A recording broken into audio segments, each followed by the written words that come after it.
And the master and the fuel. Thank you. That was very good. It's interesting though, because there wasn't really any wind, but there's a little bit of, I don't know. There was a little bit on final, but because you weren't straightening the plane up, then you kept drifting off your line, right? and you correct, and then you would. And so it was making it look worse than it was, because it was fairly calm. Most of the time, and what you were doing was you were looking back in a little bit, so you were always pointing the plane off a bit to the left, rather than straightened up. So what I was trying to get you with the first view, then I'm saying straighten with the rudder, but remember what happens when you touch the rudder. What's the secondary effect of using rudder? Well, the wingtip will go down, right? Yes, which means, rolls. so this is what was confusing me, because I was not thinking straight. When you were saying that, I'm like, when you were like, so then you have to just keep the left wing down a bit. That's what you meant. I'm saying because I'm using level. Swing it round with the rudder, but as it's doing that, don't let the plane bank.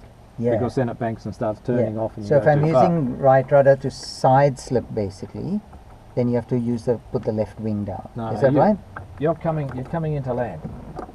You're coming in like this to land, but you're a little bit cocked off. So you're coming down okay, but the plane's cocked slightly sideways. So then I have to straighten it up just with a bit of rudder. But when you do that, it's going to want to bank. Of course. So then, I have to tip the left wing down. We're not tipping it down. Don't think. Just keep the wings level. That's why I was saying keep the wings level. As you swing it straight with the rudder, don't let the wing bank up. As you see it starting to bank, just hold it down.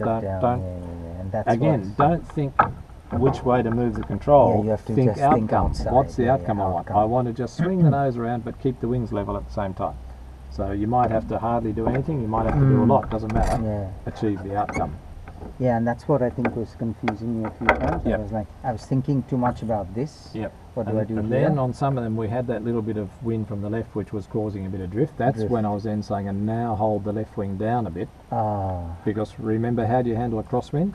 Of course. As soon as you straighten up, the crosswind's going to drift you off. You have to dip that slightly down. Drop your shoulder a little bit into that wind. So you've got to drop that wing down into that wind slightly. But at the same, while you're doing all that, you just keep pointing down the runway. So your feet just keep steering down the runway while you just think about consciously pushing the wing down slightly. So we're just. But when you push the wing down like that, when you're that low, it can't hit the wing. Well, you can. No, you can if you go right over like this, but it's got to go a long way before. Before it can, you've got nearly 2 meters, 1.5 meters. You can drop that down before it's going to be anywhere near the ground. That's what I was thinking. Shit, but I'm so low to the ground, I can't do that. Just, you know? but we're not talking a huge amount. Yeah, of it's course, just a little bit. Yeah, just a little bit hanging down like that. But I think that maneuver that you did there kind of showed me that, because that's all the stuff I'm going to have to learn, right? How to.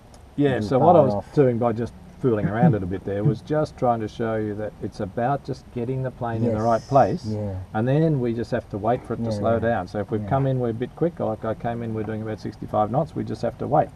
Keep it, and as it's slowly sinking. So what I mean by control the sink is once you've leveled off, you want the plane to be sinking. Yes, of course, but you keep that level. But control and it can the sink rate in a of level. sink. So don't worry about what's going on here and what you do. Just watch what's happening. So I've leveled off. Whatever height you decided to level off, if you leveled off too high, as long as we're not ridiculously high, then it doesn't matter. But we want the plane to be sinking. Slowly, gradually come down.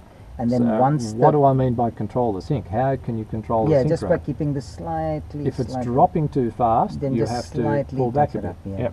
If you pull back a bit too much, you'll see the plane start to balloon. The minute you see it start to balloon, your stop. reaction time has to be pretty quick. And just as soon as you see the and balloon, don't overreact just on stop. the balloon, because you can't shove it down too much. No, don't shove down. But you were pulling back a bit, so just say whoop, stop. Even if you get it to the center, Don't think about center. Yeah, I know. Just you were pulling back a bit. Feel it. Let that pull go. You just pull back a bit in the ballooning, so let the pull go. And the plane will balloon, stop, and slowly start coming back down again. But this time it will descend faster. Why? Because there's much less momentum, much less power, right? Is that right? No. What's changed? There's no. Well, I thought as you're floating along, what's happening to your airspeed? Yeah, the airspeed is reducing. Not momentum, not power. Not power. Airspeed. Airspeed. The right terminology. Creates lift. Yeah. So when you ballooned up, you had plenty of speed. You pulled back a bit too much attitude, so we ballooned up. Now we've lost speed. Going uphill, you're like in your car, you just rolled uphill with no power on, you've lost another 5 knots. So this time when it starts sinking, it'll come down a lot it's quicker. 5 or 7 knots slower than it was before. It'll start dropping faster. And that's so you why have to react this time more than you. The first time you did that and you ballooned. The second time you have to do that.